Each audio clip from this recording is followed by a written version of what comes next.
شیخ صالح المغاسمی ہیں، وہ کہتے ہیں کہ ان کا آپریشن ہوا، ہارٹ سرجری ہوئی، اور ان کے نا ہارٹ بلاکیج تھے، بہت ساری آرٹریز بلاک تھیں اور سٹنٹس ڈلے ہوئے تھے، تو بہت ایشوز تھا ان کے اس میں.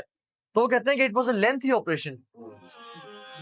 کہتے ہیں کہ میں بڑا پریشان تھا، ڈاکٹرز نے میرا آپریشن کیا، سکسیسفل ہو گیا الحمدللہ، ٹانگیں لگا دیے، میں اٹھا تو آئی واز ریلیکسڈ.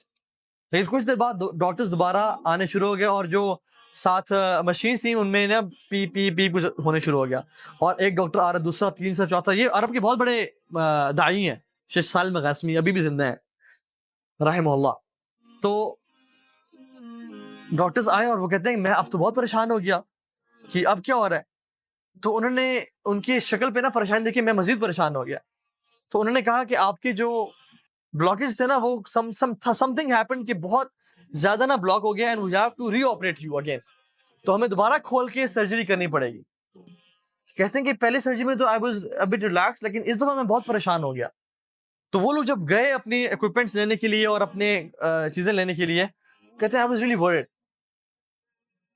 کہتے ہیں کہ میرے ساتھ ایک نا آئی تھنک لیبنانی نرس کھڑی ہوئی تھی، وہ مجھے کہتی ہے کہ یا صالح صلی علی محمد، اے صالح اللہ کے نبی پہ درود پڑھو. اور کہتے ہیں کہ میں اللہ کے نبی پہ درود پڑھنا شروع ہو گیا اس یقین کے ساتھ کہ اللہ کے نبی نے فرمایا کہ اگر تم اس پہ درود پڑھو گے تمہاری ساری پریشانیاں ختم ہو جائیں گی اور تمہاری ساری مشکلات کا حل نکل آئے گا. تو کہتے ہیں کہ میں درود پڑھنا شروع ہو گیا، حتیٰ کہ جب ڈاکٹرز آئے اور دوبارہ انہوں نے مجھے کچھ چیزیں اٹیچ کی، they were confused and surprised. اور جب میں نے پوچھا کہ یہ کیا ہوا ہے، کہتے ہیں کہ جو رپورٹس ابھی آ رہی تھی کہ بلڈ دوبارہ جو ہے نا بلاکیجز آ گئی ہیں، they are all removed, they are all gone. اور کہتے ہیں کہ مجھے اس دن اللہ کے نبی پہ درود پڑھنے کی فضیلت سمجھ میں آئی کہ کتنا افضل ہے یہ ذکر، اللہ کے نبی پہ درود پڑھنا. سبحان اللہ. تو اپنی زندگی کو نا کثرت سے، جب بھی فری ٹائم ہے نا، درود کثرت سے پڑھا کریں، استغفار کثرت سے پڑھا کریں. ایک صحابی آیا اور کہا یا رسول اللہ نجات کا راستہ بتائیں، نجات کس میں ہے؟ فرمایا لا یزال لسانک رطبا من ذکر اللہ، اپنی زبان کو اللہ کے ذکر سے تر رکھو، اس میں نجات ہے. اے عقبہ بن عامر، اپنی زبان کو اللہ کے ذکر سے تر رکھو. فرمایا طوبی لمن وجد فی صحیفۃ استغفار کثیرا، glad tidings to the one who found استغفار in his book with abundance. خوشخبری ہو اس بندے کو کہ جو قیامت کے دن آیا اور اس نے اپنے اعمال نامے میں کثرت سے استغفار کو دیکھا. سبحان اللہ. امام احمد بن حنبل سفر کر رہے تھے، بڑا فیمس واقعہ ہے. سفر کر رہے تھے، رات لیٹ ہو گئی، مسجد میں اجازت ہے کہ میں رات یہاں رہ لوں، تو انہوں نے کہا نہیں آپ یہاں رات نہیں رہ سکتے. تو ایک نان بنانے والا گزر رہا تھا، تو میں نے کہا آپ کیوں بزرگ کو تنگ کریں، بزرگ آپ میرے پاس ہیں بابا جی، میرے گھر رہ لیں. تو نے کہا ٹھیک ہے.